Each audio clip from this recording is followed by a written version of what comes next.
Hello, everybody. I'm your host, Brian Lin, and welcome to another episode of the Piano Star Masterclass, a 30-minute interview with a guest teacher followed by an hour of masterclass performed by two students. During the live stream, you can ask us any questions in the chat, and we will do our best to answer them. You can also sign up to be a performer for these masterclasses and get a chance to perform for a live audience. Today's guest teacher, Fei-Fei, is praised for her bountiful gifts and passionate immersion into the music she touches. She graduated from the Juilliard School, is a winner of the Concert Artists Guild competition, a top finalist at the 14th Van Cliburn International Piano Competition, and winner of the Lincoln Center William Petschek Recital Award. Before the quarantine, Fei-Fei was performing across the globe in concerto performances, recitals, and chamber music collaborations alike. For more information, you can check out her website at feifeipiano.com. Now, without further ado, let's welcome Fei-Fei. Hi, Brian. Do you like the music, Fei-Fei? Okay. All right. How are you doing today? I'm doing well. So wonderful to see old friend and to connect with you during this time. Yes. Right, same. I was just going to tell our audience, Fei-Fei and I would go way back. We're from the same city in China. And later on, we were both at the same school in New York. So Fei-Fei, my first question to you is a personal one. So having been in both Shenzhen and New York, two really, really big mega cities, they call it. Mm-hmm. Which one do you like more? Yes. Actually, that's really hard to answer. I always feel Shenzhen and New York, they share a lot of similarities because they are both immigration cities. It's like a melting pot, people from everywhere.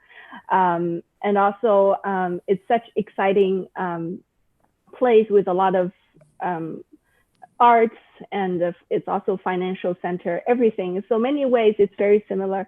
But I feel, well, Shenzhen, of course, all of my family is in Shenzhen, so I miss Shenzhen a lot. But I've studied and lived in New York for a long time, so a lot of my friends live in New York, and so most of my friends are here. So it's really hard. So it's a choice between family and friends, right? So yeah. Right. What about just the environment? Do you prefer a place to another, or is it just? I love both places, but I think I've been living in New York for so long, and I really love how everything is so accessible in New York. Like I love Broadway shows and concerts. Just I think for musicians and artists, New York is so exciting and always so much going on. Yeah. Definitely. I definitely agree. I think if I could have a choice, I would have New York's culture and its concerts, like you said, and Shenzhen's food, because the food is always better there. But anyway, since we only have a short amount of time, why don't we just jump into our topic really quick, right? Okay. So the topic today is about memorization. So the first question I have for you about the topic is why this topic? Why is memorization important in general? Why do we have to memorize pieces? Right. Well, actually, I chose today's topic just because I believe all pianists, usually after our recitals, we get asked so often the question, how do you remember all that music? And people are usually so fascinated by that. So I thought I would share some of my experience and tips or like ways that I practice that have helped me a lot with memorizing music quicker and more accurately. So I think to talk about this, I would like to back up a little bit just to say how this tradition of memorizing music started. This trend of performing without using the music started around 19th century, and that was also when the virtuoso phenomenon started. All of a sudden, we had a lot of virtuosic pianists, including Liszt, Thalberg, and Clara Schumann, just to name a few. And for the first time in history, Liszt invented solo recital. That thing never existed before Liszt. He was the first person to turn the piano, to position it differently on stage, so the piano lid would open toward the audience for better acoustics, and also the pianist would face the audience with our profile. So I think this solo recital is so different from any other forms. The chamber music, dances, operas, where we have a lot of players on stage. A solo recital is a one-man entertainment, like a one-man show. So all these recital soloists, they tried everything they can think of to avoid monotony and try to engage their audience and astonish them as much as they can. So that's why starting from that time, we have really virtuosic piano works written with really fast runs, trills, and also, you know, hands crossing and just really flashy gymnastics. And also that was the time they started to perform from memory. Also, it was an effort to impress their audience. So of course, now it's become the new standard and norm. So if you feel frustrated with memorizing music, the first tip is just remember it's Liszt's fault. That's yes. No. Go ahead and blame Liszt. Yes, that's. Well, but I was joking. But I think personally, I also like to memorize the pieces that I work on, and I often encourage my students to do the same as well. I think not only because we have to do that these days in concerts, but also I feel like having something memorized requires us to first practice more for sure, and spend more time with the music. And I think through that, it really deepens our understanding and connection with the music. Yeah. Okay. Gotcha. Oh, I just realized. It's hard to talk to Brian because we know each other so well, and right. We always have had so many laughs together. I know it's always so fun to see. You can see the. I know. I'm not a professional host, as you can see. Okay. So I think it's usually because I'm really funny and right. Tell jokes in real life, and it's probably the first time Brian has seen me talk really seriously. Seriously, yeah, I think so too. Yeah, I think. Yeah. I don't think we've ever gone more than a minute without cracking a joke. Yes. Great. So to your point about playing more virtuosic pieces, I think I also agree with you. I find some pieces even easier to play when you don't have because then you have more time to look at the keys. Right. So, exactly. Yeah. Yes. So, yeah. Sorry, I don't know what's wrong with me today. Okay, so my my next question would be, what would be your 5? Because the topic today is the 5 tips. I'll give you a little time to cover, Brian. I'm sorry. Okay. I can just go directly to my... Totally my fault. So the topic today is 5 tips on memorization. So I was wondering if you could share with us what are the 5 tips for memorizing, and what can, I think, because the series is for all pianists of all levels, not just advanced and professional pianists, but also beginner and intermediate. So in general, what are your 5 tips for memorizing? Yes, I have 5 tips, but I think before we get into that, I just want to break down a little bit how our musical memorization works. Actually, I believe you as well, a lot of pianists, we've played instruments for a long time, and we've started memorizing things from a very early age. So sometimes we don't even think about how to memorize. But I think today for our talk, I kind of broke down it for 4 components, really. I think the first would be a muscle memory. Muscle memory meaning we have played the instrument for a long time or practiced the piece for long hours. So we have built the muscle memories into our hands. So sometimes even without thinking, our hands can just go. So I think that's the memory of our physical feeling of playing through a work. And the second component would be the visual memory. I think, of course, some lucky people, they have the photographic memory. They can just look at something and have it memorized. But that's not what I'm trying to get at here. I think the visual memory, I'm thinking it's more simply just our eyes see and supervise our fingers, the movement of our hands when we play, just for example, like where they're jumping to or how they're moving in general. And the third is the memory of the ears, the oral memory. So when we practice and hear a piece a lot, our ears remember the harmonies and know the melody, and a little bit just like the happy birthday songs. So we never had to look at the music and study happy birthday or practice singing it. It's just because we sing it and hear it so much that our ears just know it, and we would never forget how to sing happy birthday. And the last component and the most important, I think, is our brain knowing every detail in the music.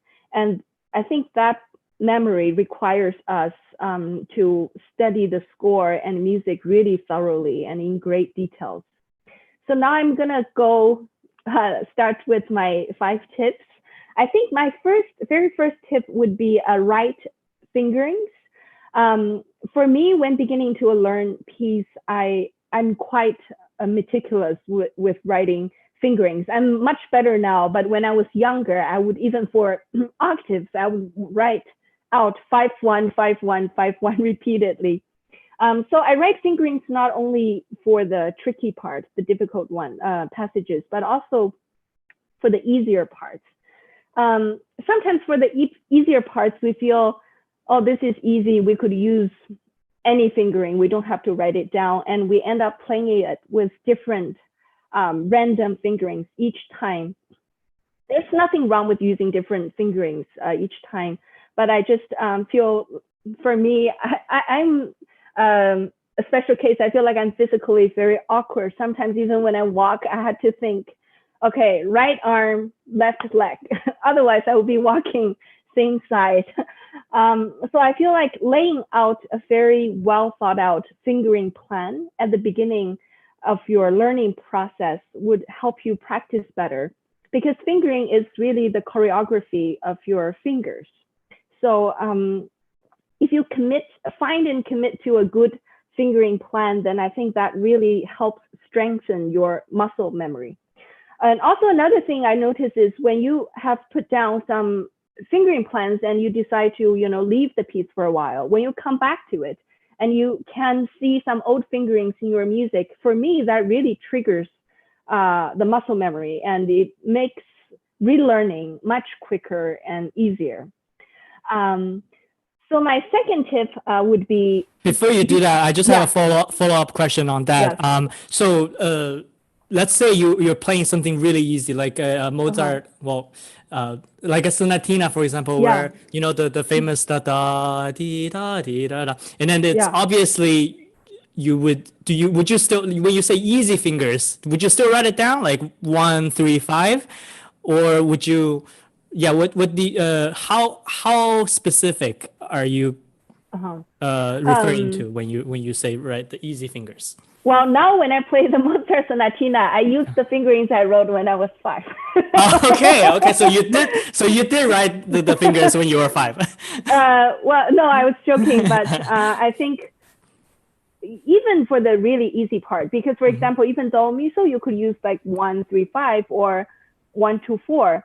I think for that, I think at this point, if I go back to that piece, I would really try it and see what fingers I use would create the sound or the color I want. So actually, it's still not that simple. Yes, sometimes doesn't mean when I write something down, I really commit to it, but I think it's just good to have a plan. And later on, I notice I'm not doing what I'm written, then I know something has changed in my mind. I think it's just a good point of reference, and it really strengthens the muscle memory. So do you think aware? Do you think besides muscle memory, do you think also visual memory, since you're looking at, I don't know if you have photographic memory, do you think that also helps with the, writing fingers, seeing which finger correlates to which note, or not really? Or is it just strictly for muscle? I think mostly for muscle memories. Okay. And I think another reason why I like to use write down is because when you break down the pieces to practice in small sections, sometimes when you practice something out of the context, then you might end up using something different when you if you play through the piece and get to that point. So I think it's good to write it down so you know what exactly you planned to do. I think that's also Understood. Understood. Yeah. Okay, your second tip? Okay, my second tip is a practical one. It's just to use your most productive time to memorize music, because I feel memorization takes and requires so much concentration and consumes really a lot of our brain cells. So I would recommend structuring our practice time in such a way that we are using our freshest mind and most energetic hours to memorize music. For me, for example, my brain feels the freshest when I wake up in the morning, or if I take a nap, I feel also really fresh when I wake up from the nap. So I try to use these hours to memorize. It's impossible for me to memorize anything late at night. I think that's different for everyone, but I think it's good to identify those times and use these hours to tackle this most challenging work. Yes. So the key there is to find which time works, most efficiently for you, right? Yeah. So because maybe some people or are you suggesting that everyone should practice in the morning? No, I think not everyone's schedule can work out that way. I think, but to find time that you have a fresh mind, I think. Yes. Understood. Yeah. So my third tip would be start memorizing a piece early in the learning process. I personally like to start memorizing a piece sooner rather than later. I know this might feel more painful this way to memorize music, as opposed to practicing it enough times and long enough until it becomes gradually and naturally memorized. The reason why I like to start memorizing early is because it forces me to not rely on the muscle memories and the ear memories to memorize the piece. And I think, and before all that memory form in your head, you start memorizing. So it forces our brain to be more analytical, I think, because it requires our brain to actively, identify the patterns, identify the harmonies, the form, the structure, just anything that would help our brain to make sense of this music, to understand it, and to therefore memorize it. So, and also just because it's a really dangerous thing to rely too much on muscle and ear memories, because when we get on stage, we might physically get tense, or the audience might be noisy and it affects how you listen. So I think the brain is really the most important part of memorization. So I would recommend start memorizing a piece early rather than later. Yes. Can you just again get into a little more specific on that? Just because I'm very interested. So when you say, so let's say you're early in a piece, and then you're learning. Would you start? Do you take, let's say the piece is 2 pages? Would you memorize the first 3 lines first and then go on? Because you obviously can't really do the whole thing at once, right? Yes. Or maybe I'm touching up on your other tips. Yeah. But, That's actually a great question. It leads me to my next question. But of course, when I start learning a piece, I read it through a few times first. So just so we know how this piece as a whole looks like before we go into. But my next tip for memorization would be really break the piece down to small sections, small chunks, and either by movements, of course, and by sections, even by phrases, whatever makes sense for you and for the music. I think for me, because our brain, it's the brain that we're trying to utilize to memorize the most. And I feel like we should start right away memorizing music very accurately, meaning we are not just memorizing the notes, because notes is such an important but a very small part of what we see on the music. So right away, I think I will study those small sections really thoroughly and just look at the articulation, the dynamics, the phrasing, the rests, the pedaling, everything, really work everything out in that small section, and then start memorizing it very carefully and accurately, and also very deliberately. I feel like for me, like that way, the memorize is so careful and accurate. I feel like as if we are kind of drawing a map in our brain. It's like very detailed. Yeah, so sometimes I imagine like if this is the end of the world, and all music is destroyed, I'm the only person who has all these repertoire in my head, and I want to write them down and pass on. Like if I'm given a piece of music paper and to write the music down, like how much detail I would remember from that, not only in notes, but all the markings by the composers. So that, I think, it's how detailed, or like we should try to study and memorize. Yeah. Understood. I have a question on that. So you have a really long piece, and then you have some difficult parts and some easy parts. So would you suggest going at the difficult parts first before you memorize the easy parts? Is that how you would do it, or would you still go from the beginning to the end, but just stopping at the difficult parts a little more? I think that's probably I think it doesn't matter too much. I personally like a linear kind of a way of memorizing, so I memorize from the beginning, working through the piece. But I think the way that you recommended would be great for more technical works. Like I don't recommend somebody practicing the piece, the whole piece again and again, but really picking out the places that need the most attention first and practice those spots first. Yeah. Understood. Yes. Yeah. So I think my last tip, or it's the thing that I usually do when the piece is more or less, already memorized, and when I'm getting ready for a performance, the last tip is for that, like what I would do to secure our memorization. What I usually do is mental practice away from the instrument. Of course, that includes score studies, and also for me, like actually I learned this from Sean Chen, who was also a guest speaker on your series, and also our friend, longtime friend from Juilliard. He told me like what he would do is sit, close his eyes and go through the music in his head as if he's like seeing the music in his mind. And of course, actually it's quite difficult. It's more difficult than it sounds. Sometimes like you get stuck. You're like, I'm not sure what's there.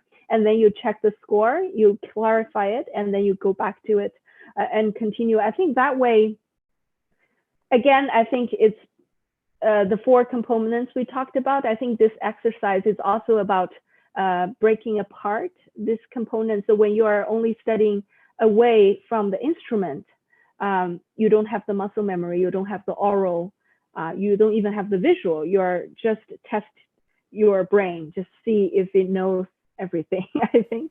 Gotcha. And also I also do a lot of weird exercises. Sometimes I practice with my eyes closed. I think that way, without seeing the keyboard, we forces our ears to really listen more. And also it breaks down our muscle memories a little bit, I think. I think sometimes I listen to a recording and just kind of go through the music in my head with the recording. Sometimes like your brain falls behind, is like can't quite catch up with the recording. I think it's all just exercises to help our memory. Yes. I see. So all of that, practicing with eyes closed and listening to recording, that's all part of your fifth tip, which is mental Yeah. practice. And Yes. on mental practice, we actually had an episode of the Piano Star Masterclass where Nicholas Nemerazzi was talking specifically about mental practice. So, Yeah.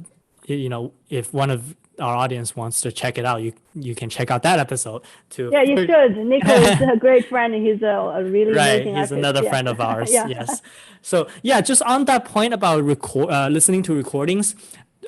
So you mentioned about listening and then actively following, right, and remembering the score. Would you recommend passively listening and just Of just course. having it there and doing other Yeah. things? Would that help? I love, I mean, that's, of course, I think that's a wonderful thing to do. I think, but the method I talked about was more kind of very specific goal is to help us secure memorization. But of course, I mean, with concertos, I listen to, or just anything.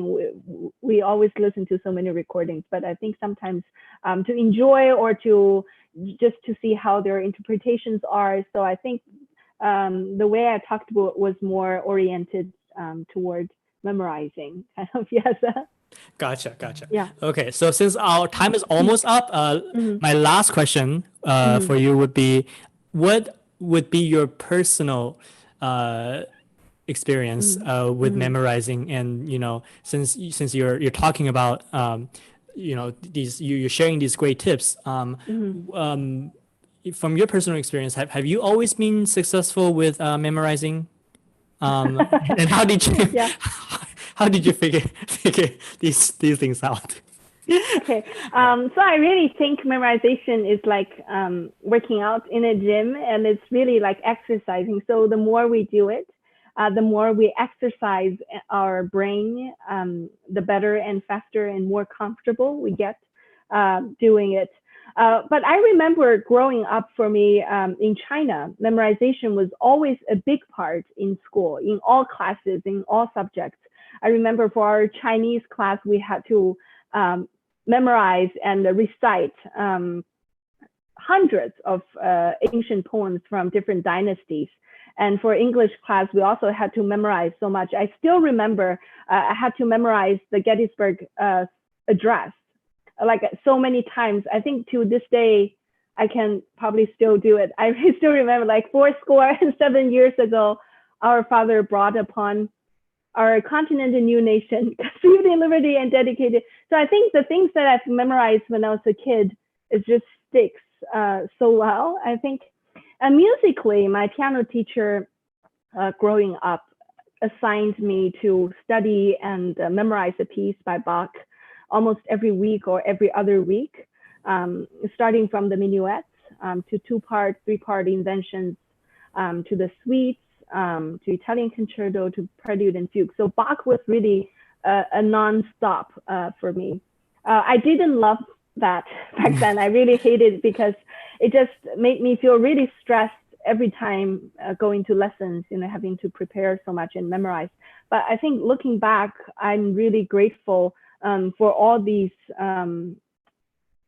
training or exercises. I feel like I've benefited a lot from it because I'm very used to memorize things. So it doesn't feel something too stressful or difficult. And I'm usually pretty quick with learning and memorizing new repertoire. Yes.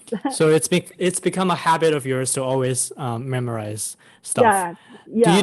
Do you do that to your students too? Have them memorize a Bach a week? I try to encourage them to play more Bach for sure, just because I think Bach was also a great choice of composer to do that kind of exercise because his music just requires the utmost clarity of the player's mind.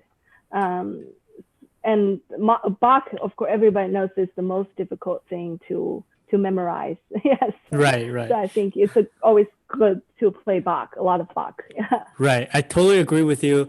I think it's a cultural difference too, in a way. When I first came to the United States, I was 15 at the time. And my biggest impression was that they didn't have to memorize a lot of those mathematical formulas, or they use the calculator a lot. That's what I remember. Because in China, in math classes, we always had to, no calculators. And, exactly. when we moved here, everyone was using calculators. So I think, that's something that I remember, that here memorization is of course still encouraged, but I think less in the culture, I think. Right. But I think one thing I just want to mention is I feel definitely every person's brain works so differently, and every musician has a unique way of approaching new music and learning differently. So, and I think we always have to keep in mind, especially for students and some adult students, memorization, it shouldn't be a goal that we try to achieve. It's just something that helps us know the piece better, and don't be present it better too, right? Just you have more time to focus on the music that you've worked on. Yeah. Cool. Great. Those were really, really great tips. And if you miss any of it, you can always watch a replay on our YouTube page. So, all right. So time flies really fast. It's already 2 minutes past our time. So let's, and our first Masterclass student is here. Okay. So let's get him in. His name is Daniel Kaspin. Okay.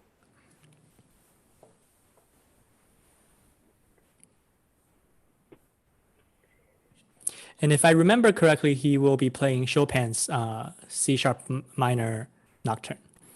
Okay. Hi, Daniel. Can you hear us? Hello? Hi, Daniel. Yes. All right. So I'll leave it up to you guys, and I'll turn off my camera.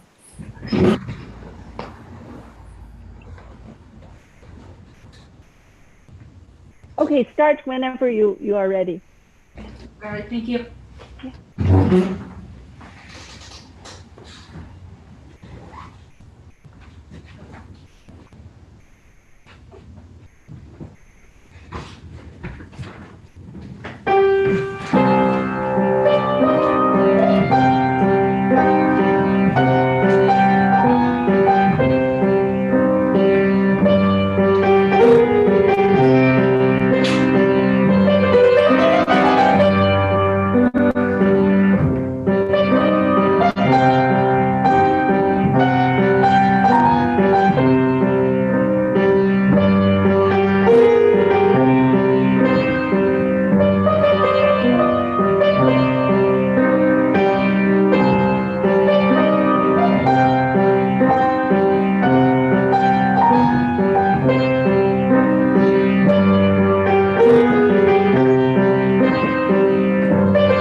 job, Daniel. Yes. How long have you been working on this work? I think I've been working on it since before quarantine, so I think like maybe 2 months or so. Oh, wonderful. Yes, it's such a beautiful piece and you play it so beautifully. And it's such a song of comfort for this time as well. Yes.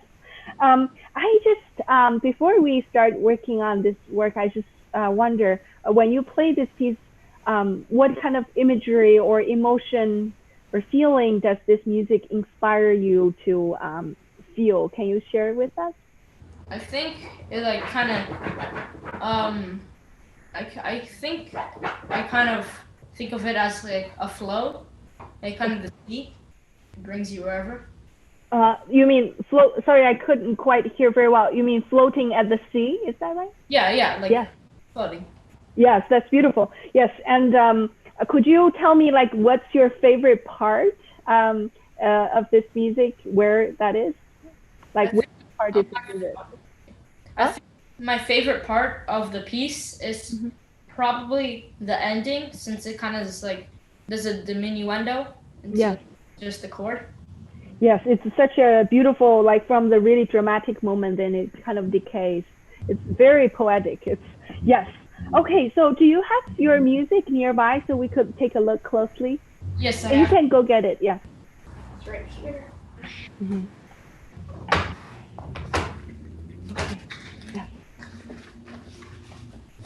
Yeah. So I think with this work, it's a Chopin Nocturne, and the writing is so exemplary of Chopin's style, which is the left hand has such steady. It's very simplistic, right? It's just very. The left hand stays really calm and simple throughout the piece, right? And all the expressivity, the imagination, and the freedom, it's all in the right hand, right? I think to maximize that kind of contrast and really to bring out the beauty of the right hand, I would suggest trying one more time, maybe just the opening, to really pull these two hands apart.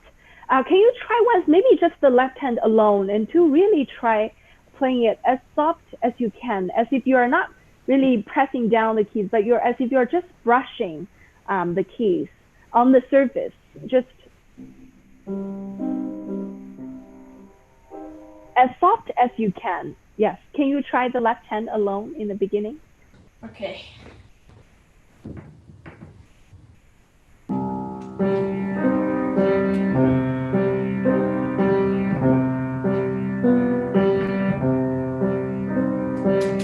Yes, Daniel, I think it's already much better. I think I would just say one thing. Just be careful. The eighth notes, just be careful. The fourth note, the fourth note and the eighth note, just be careful. The fifth finger, try to avoid an accent because you were trying to jump back to the bass. So sometimes the fifth finger end up having an accent, but you really should sound like two parts. So be careful, don't to give an accent on the fourth and the eighth note. Yes, could you try one last time, the left hand?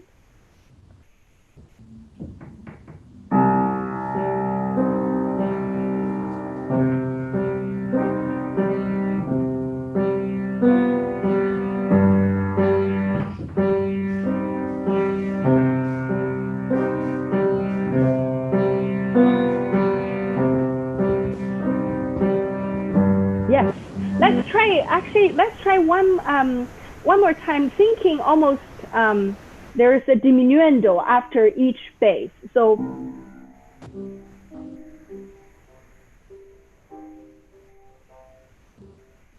yes, let's try not put too much weight, yes, on the fingertips.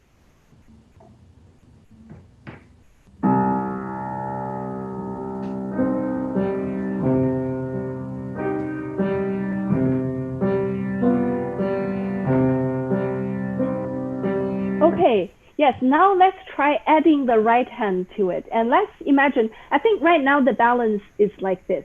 but now I think we want to really move them really far apart, as if the melody is like the moon, and the left hand is like what you talked about. It's like the ocean. It's like the sea, and the melody should really be far apart from the ocean and just floating above it, so we can.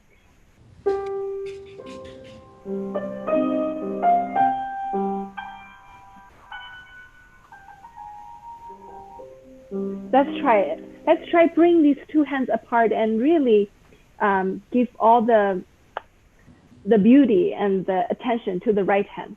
Yeah.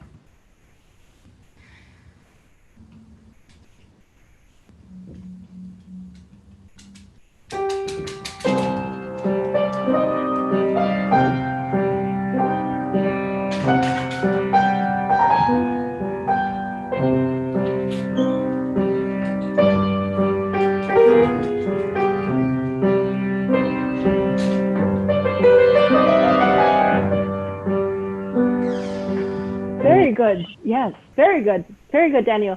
Okay, so I think the other thing I wanted to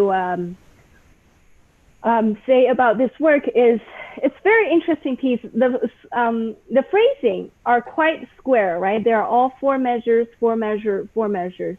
It's very square, and a lot of the parts are repeated, and some are ornamented and altered, varied each time, right? I think when I study a piece like this, I always find it so fascinating to identify like which part is being repeated and which part is changed. And for the repeated sections, for example, if the phrase in the beginning, how does this same phrase mean different things? Perhaps in the end, if when it appears again, or like in the first page, how this phrase repeats itself 4 times in the beginning, right? How does it change? Does it change or it doesn't, right? I think it's really fascinating to try to imagine what the composer trying to say with these repetitions. Usually they try to mean different things each time, and also with the altered part, which we could also see a lot of the times the melody remains mostly the same, but it's slightly ornamented or slightly more, the harmonies change slightly, right? So how does this change make us feel a little differently, or how does it inspire the listeners to feel a little differently each time? So I think let's work on the first page a little bit. I'm going to break down the first thing I'm going to do is to break down the first 4 measures. I will be playing the left hand as written, unchanged. But for the right hand, I'm gonna only play the basic, the most basic and structural note. So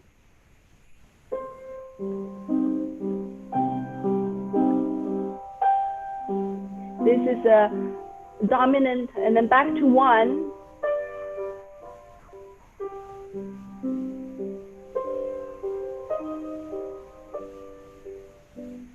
That's the skeleton of this opening phrase, right? And now I'm gonna move on to adding a little more note to the right hand. And we have, still don't play everything. I'll leave out most of the ornamenting materials, only play the basic contour of this melody. So.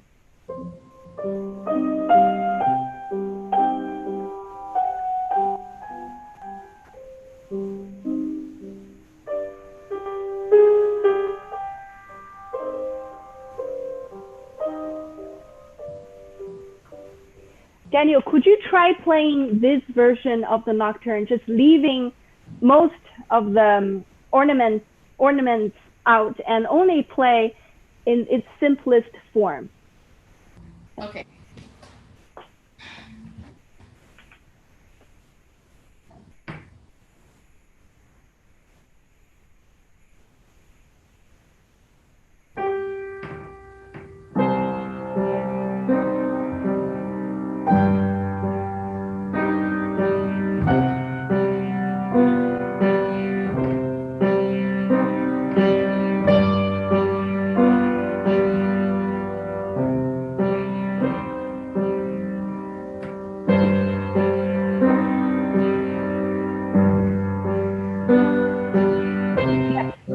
now let's try the second version with a little bit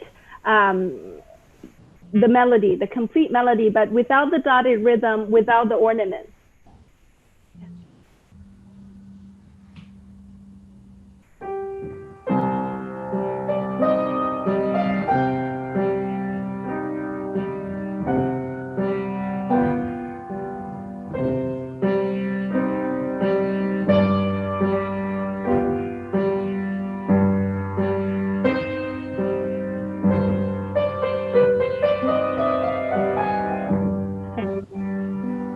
Okay, yes, you added a little bit of the ornaments in there, but that's okay. So how does it, now we can go back to play the original version and let's see how that feels this time. Why don't you play in its original version?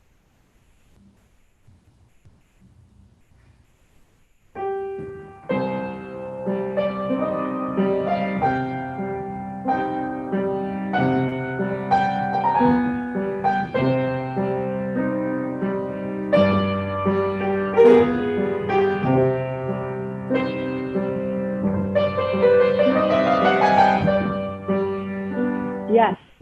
How does it feel between, like, after you play the first two versions, how does it feel to get back to this full version? It feels like I can like shine the most important notes. Yes, and also we just cherish those added things that makes the melody so beautiful, right? Because the melody is really really simple, right? And even the harmony is only 1, 5, 5, 1, right? It's very simple. It's, and all the beauty of this phrase, of this nocturne, is in the right hand. And for example, in the beginning, instead of starting the piece on the downbeat, because he could easily start the piece on the beat without an upbeat if he was a mediocre composer, right? But with this one note upbeat, which is something that Chopin loves to do so much. So, and then we have this dotted rhythm. He could have also written, right? But this dotted rhythm, what do you think these dotted rhythms do? Like compared to if we just play them? I think it can drag the piece so it can be emotional. Yes. You mean if we play it without the dotted rhythm, it could drag, right? Mm-hmm. Yeah. So with the dotted rhythm, it kind of give us a rhythmic, a pulse that kind of pushes a little bit forward, right? And then we have this F sharp on this downbeat of the second measure, which clashes with the left hand, which is an augmented fourth, right? So we should really enjoy this dissonance.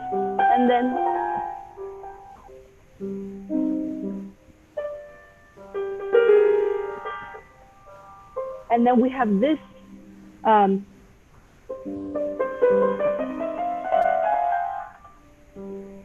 so I think if we play the skeleton of the melody and go back to this, then we really get to cherish, you know, what Chopin had to work with and what he added to it to make it so beautiful.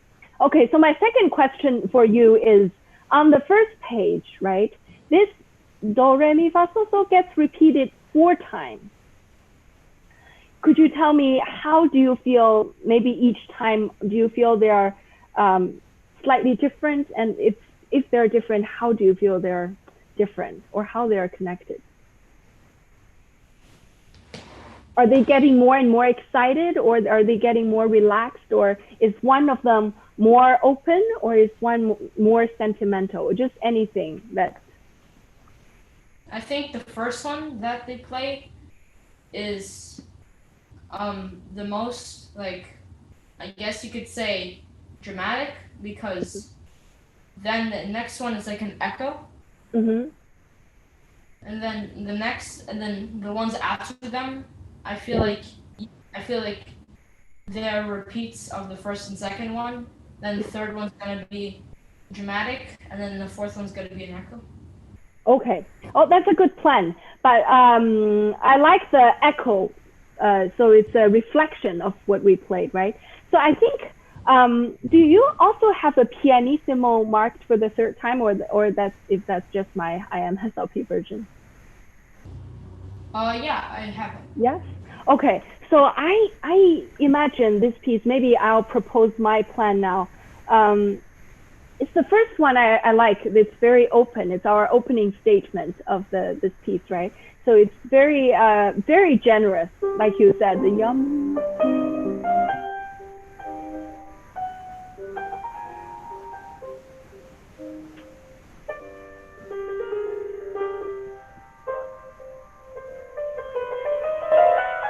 And this phrase stops on the fifth chord, as opposed to the next time the phrase gets repeated, it closes on the tonic on the first. Like you said, it's like an echo. It could be an echo. So this one is more easygoing.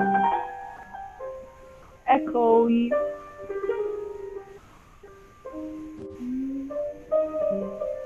So this one really closes the phrase. The first time in the fourth measure, it kind of goes, right? And this one closes in. And I like the idea, as marked in the music, to make the third statement of this melody the least and the most poetic and the most as if you are just floating on the sea and kind of a memory.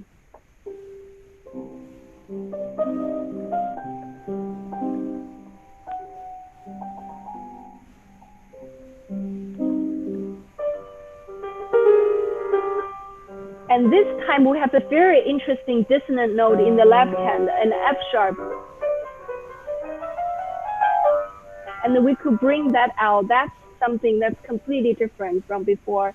And the last statement is the only time that the harmony completely changes and leads up to different places. Here, so I feel like we could.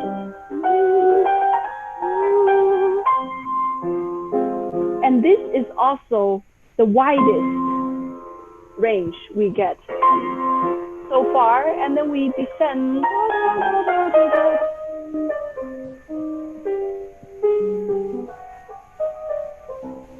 Right? Could you try one more time? Just this time, really try to feel how each time progresses or relaxes, and just try to make each time a little bit different, just like how we say things. If we say the same thing, like today is a beautiful day or something, we go to the park. And if you say it repeated 4 times, probably means something changes, right? Right, yeah, let's try it one more time. Just the first 4 statements.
I liked it better. Yeah, do you want to try the third statement as marked? We could try once. I like that this time you tried more generous the third time. Maybe we could try once that's just experiment. How does it sound if we really go down to pianissimo?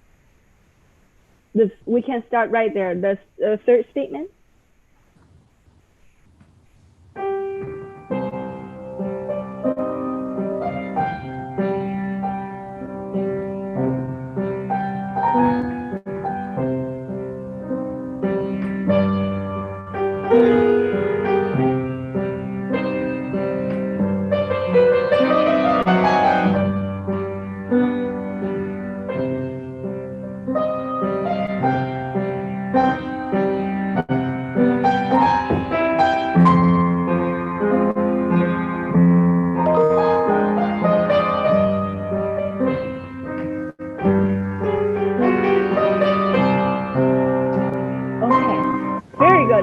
good, Daniel. I like it. I think either way you could keep experimenting and to see which way you like the most.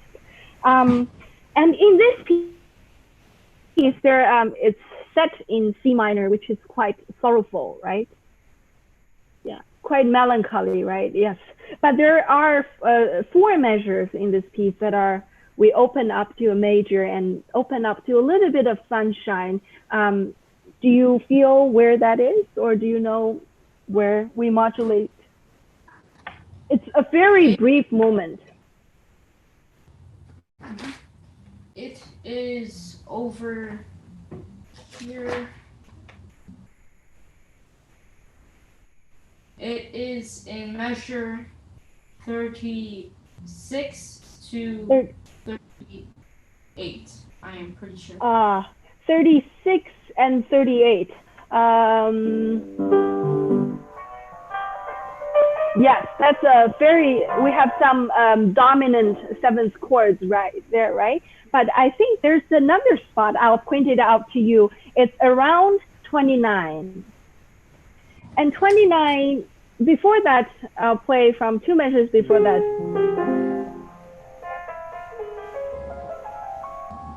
We are in F minor, and all of a sudden, we transition into the A flat major, just for a very brief 4 measures.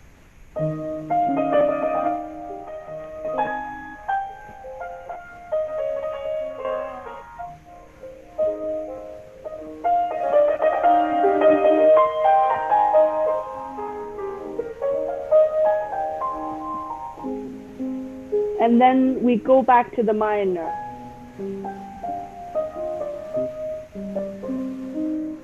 So I feel like because this piece, it's all in the minor key, and we only have a very small window of time where we get to enjoy this warmth of the major, right? Could you try maybe from 2 measures, from maybe 27, just to try this transition into the major section? Okay.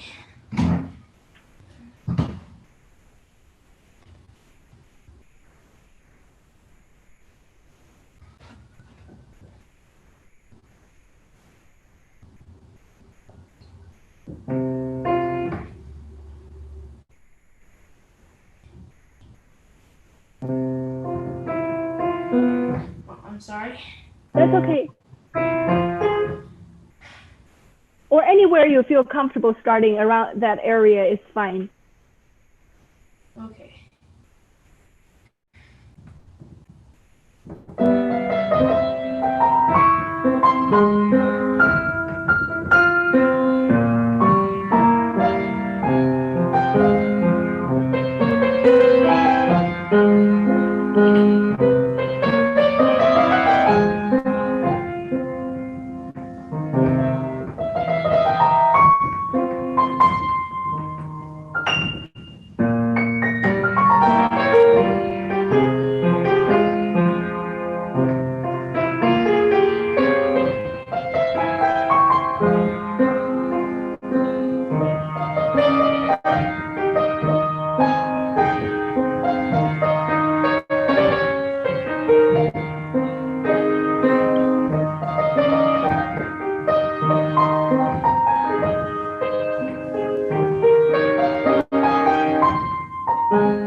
Yes, and then we are back to minor, right? Yes, that's great job, Daniel. I think we're running out of time, but thank you for playing. It's beautiful. I hope you keep working on it. Yes. Thank you so much. Yeah, you're welcome. Thank you, Daniel. Great performance. Thank you. All right. Let me see. Okay, so we have our next performer. Okay. I think her name is Grace. And let's get her in. And I think she's playing some Rachmaninoff today. Yes. Okay. Hi, Grace. Hello, Grace. Hi. How are you? Your camera is upside down, I think. Yes. Your camera is sideways, I think. Yeah. Is Would there it a be way possible to adjust? Yes. There Yes. we go. Yes. Perfect. Perfect. Okay. Sorry. That's okay. Okay. This happens more often than you think. Okay. Okay.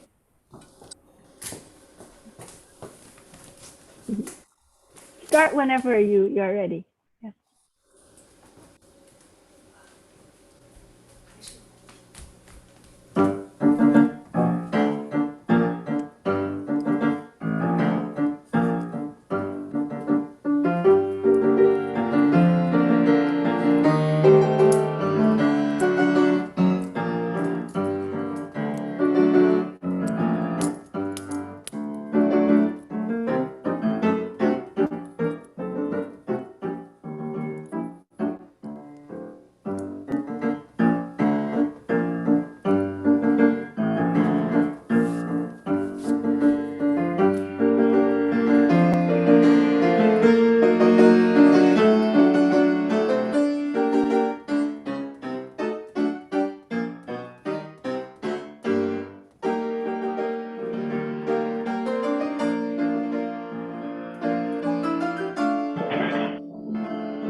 Okay, great job, Grace. Yes.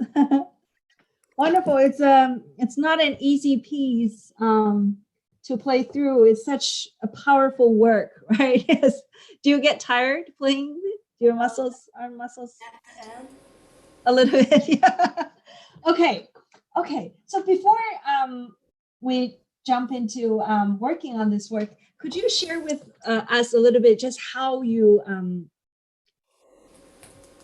envision this work? What are you thinking of like musically of this piece? So I thought it was like a march, and like at the beginning, at the end, it's very heroic, and like it's very really powerful, and it's sort of like when like the soldiers are marching, and in the middle, I thought it was more like kind of like thinking, like having like thinking about something, like maybe thinking about like their homeland, and like there's like it's like there's a lot of feelings in that middle part.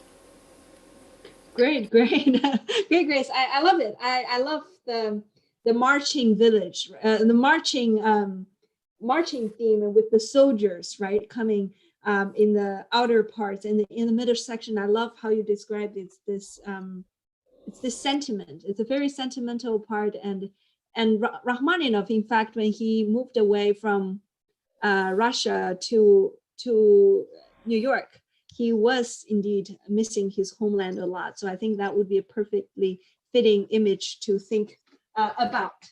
And I personally, this was one of the pieces that I studied when I was around your age, and I remember breaking my first string on the piano, playing this piece. So I have a lot of great memories associating with it.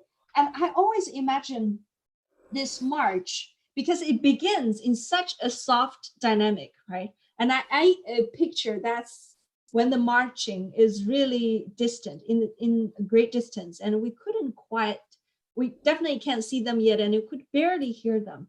And as the piece progresses, they come closer and closer to us, and then we get to this celebrate part where we can see the splendor or the cannons, right, firing very close to us, and then we move on into this middle section where the music gets very personal, because the outer part, the march, is like a procession. It's watching a marching band come and go, but the middle section is the protagonist singing his love song to his country, right? And in the end, I feel it's the opposite of the first section. The music is going away from us. So the marching band is marching away. And in the end, we have this last few measures that's in pianissimo, and everything just disappears, right? So I would like to try with you a little bit in the beginning. So to create that very mysterious atmosphere, especially in the opening two measures, right away, bring us into your story. That's something very distant, so less present and less concrete. Yes. Okay, now you're okay. Well, I can see more of you now. Yes, that's good. So try something that's very intense, but very far away, less concrete. So.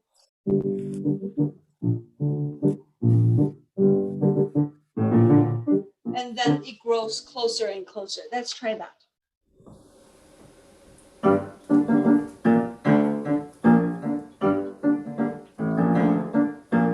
Yes, Grace, great job. I like the dynamic. It's much softer now. But another thing that I wanted to mention that I forgot after your playthrough is because it's a marching, right? It's a march. And so much of this piece is drama and excitement lies with the rhythmic intensity or the rhythmic precision, right? So the more precise we are with the rhythm, the more music is going to be more powerful and more exciting. And also that would give a better contrast to the middle section where we are much freer in there. And to do, you know, the rubatos and everything. But I would recommend in the outer sections, really very, very tight with the rhythm. Let's try one more time. Be careful, the 16th notes, very precise. Yes.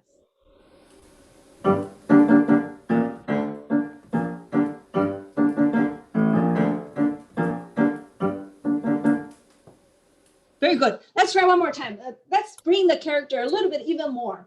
So as if you are a little bit scared, not sure what's going to happen. Instead of you are very confident already in the beginning. Let's try less confident. So as if you are still kind of a little bit, yes, let's try that in the open. And you can continue for a little bit more.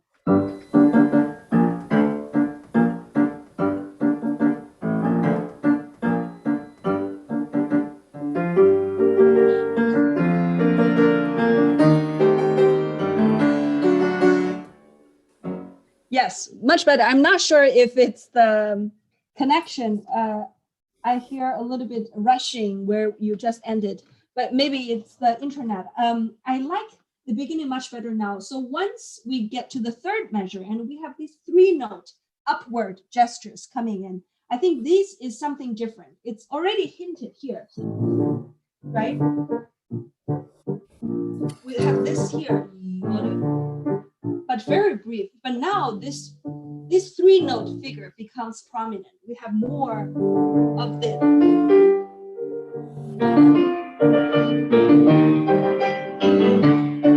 So right away, when we have that figure, really enunciate every note. Yeah, sometimes I miss the second note a little bit. Let's try maybe one more time from the very beginning.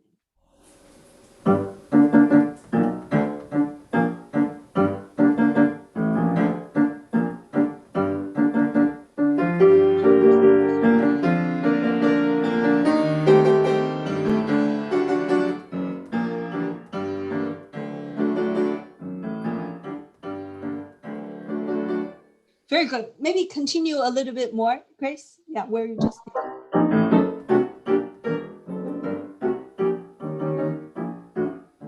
Yes, I like this part. This part, it's kind of something a little bit disconnected from what's happening before, right? A new phrase coming in. And this part, we mostly have a lot of 8th notes. Just make sure the 8th notes, when we don't have the 16th notes, we still keep the rhythm really held.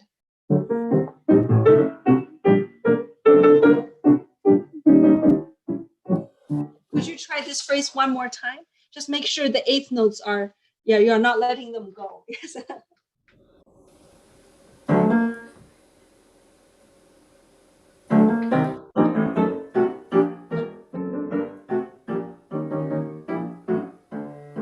Yes, much better. Okay, I'm gonna jump ahead a little bit to the next section.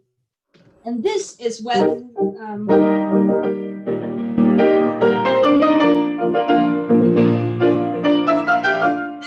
the march comes very near us already, right? So we see all the splendor. So this part, try with this chord, this is the part where it requires a lot of strength from us, right? So make sure the chords, your hands, this is solid, right? And on the keys, and bring the sound out. So really use the whole upper body to produce a very grand sound you want.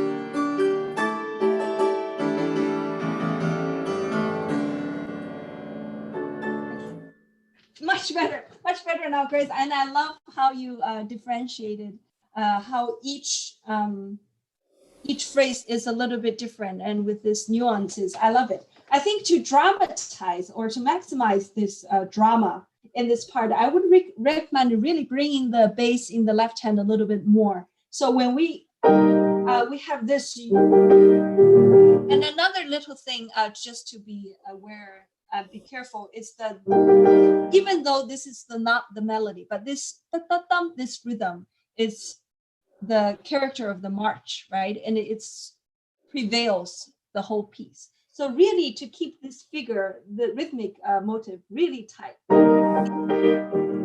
And this part is where you could bring out the bass of the left hand a little bit more, and then jump to the left hand, right hand.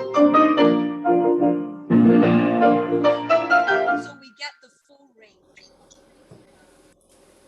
The student before was working on the Chopin Nocturne. I don't know if you were watching.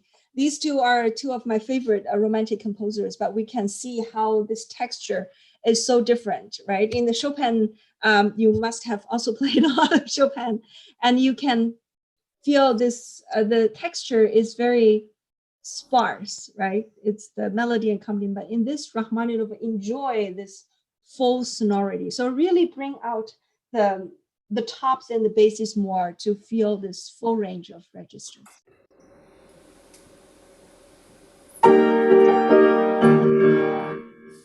Yes.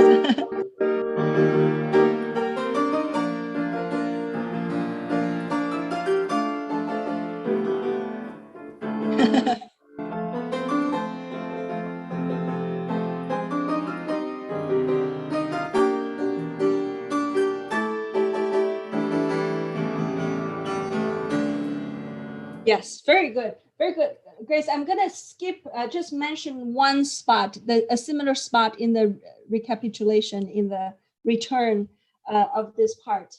Just be careful. You have this part. When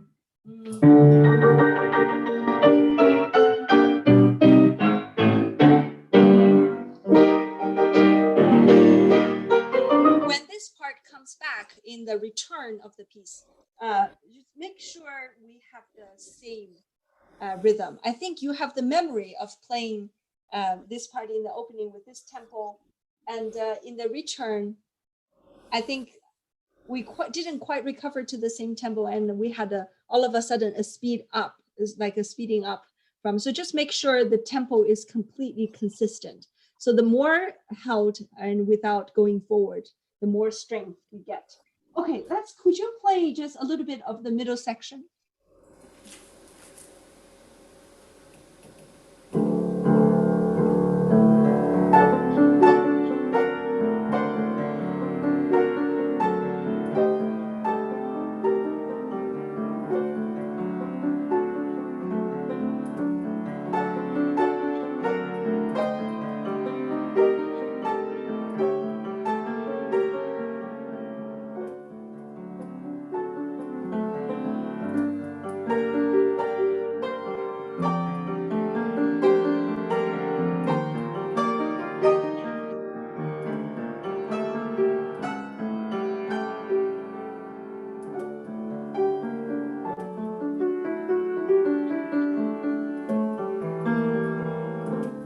Yes, I love it. I love the left hand and the expression in the right hand. Again, this is this full range.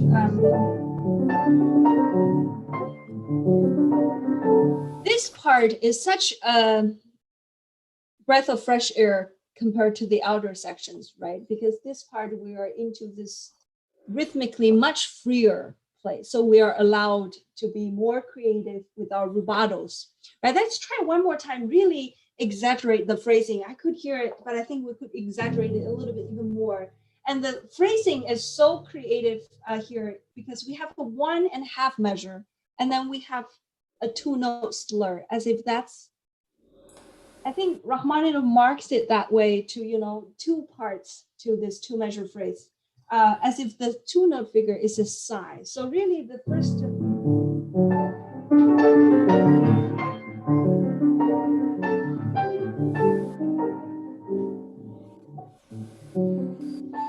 this is a kind of a relaxation, and it's a sigh.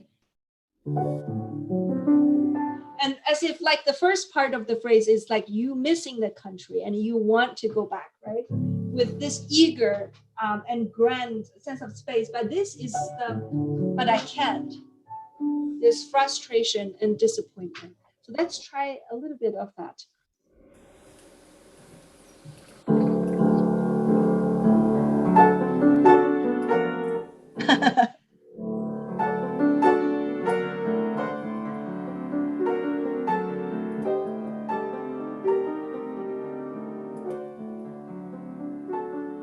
Very good, Grace. Very good. Let's try one more thing. I love it. I love this. I love you took a little time there. I think one more last thing we could try is really go to the middle of the measure. Here. Feel this bass and this harmony. Really, it's the most intense. And this, it's also, it's not ending. Yes, let's try that phrase one last time.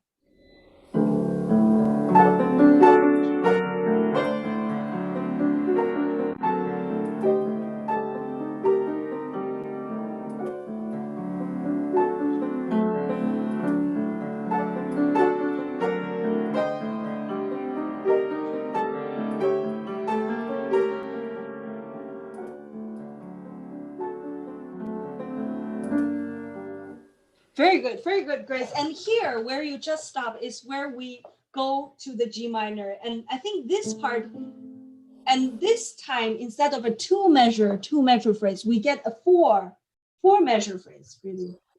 Well, a longer phrase, I think 3 measures. So this time, I think we can start from really enjoy this modulation and start from something.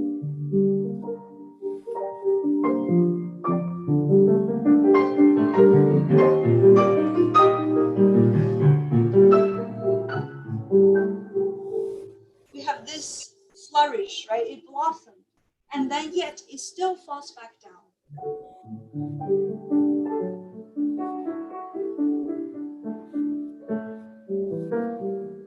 Could you just try this part a little bit?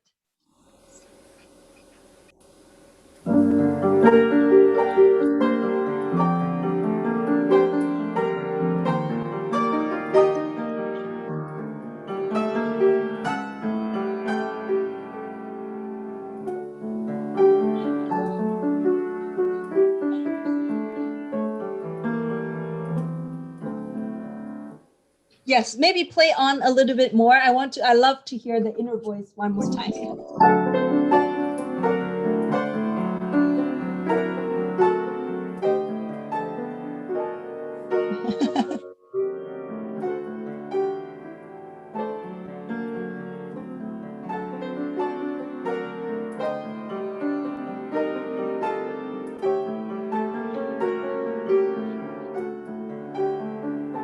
Very good, Grace. This part is so beautiful because another voice joins, and now we have this dialogue between two voices, right? It's so difficult because the middle voice is kind of stuck in this very dense texture, right? Could we try one more time? Just leave out the upper voice, just play the middle voice, and just let us fully enjoy that middle voice.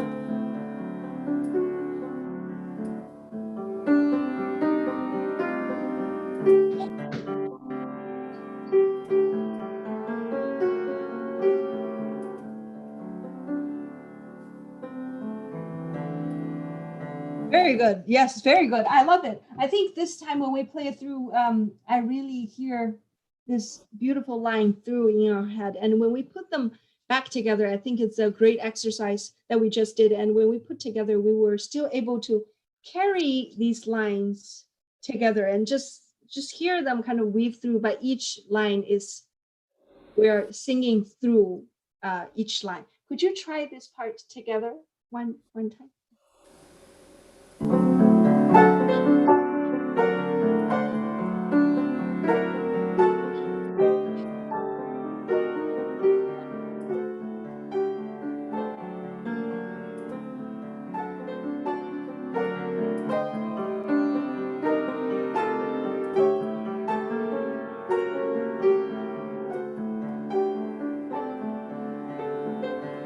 Very good.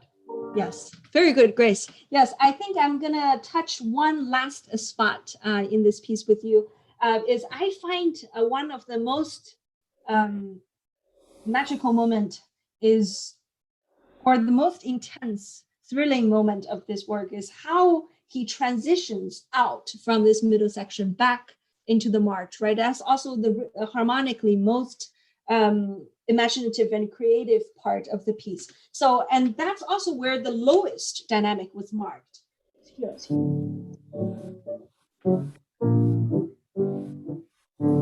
And then we have this poco a poco accelerando, gradually speeding up to tempo primo, right? So could we try that part and maybe from the last measure of the middle section, and really here sink down to the lowest point, so low on the keyboard. But there's this, yeah. No, go ahead. Sorry.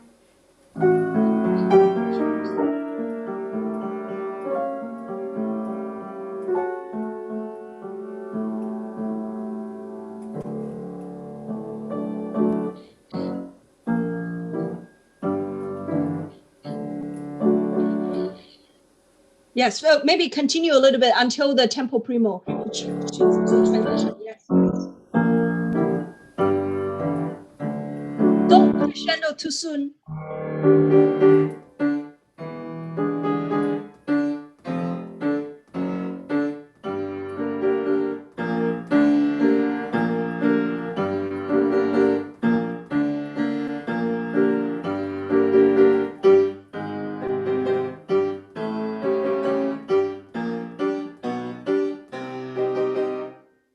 Very good, Grace. I'm sure it was the internet breaking up a little bit, but I think it's good for here to really make this accelerando a very thrilling kind of a note by note crescendo. So a note by note accelerando. So each eighth note is getting a little bit more and more compressed until we get back to this tempo primo. And here we make sure we really get back to the full speed. Otherwise, we don't get too much chances after that to recover from this transition. So once we get there, we should think this tempo.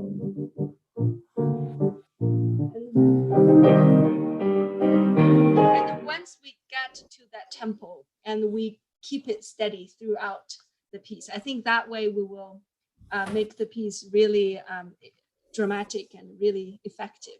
Well, thank you so much for playing. I think that's all the time we have for tonight. Yes. Oh, thank you. Thank you, Grace. Great job. Thank you, Grace. Great job. Great performance. Okay. All right. Wow.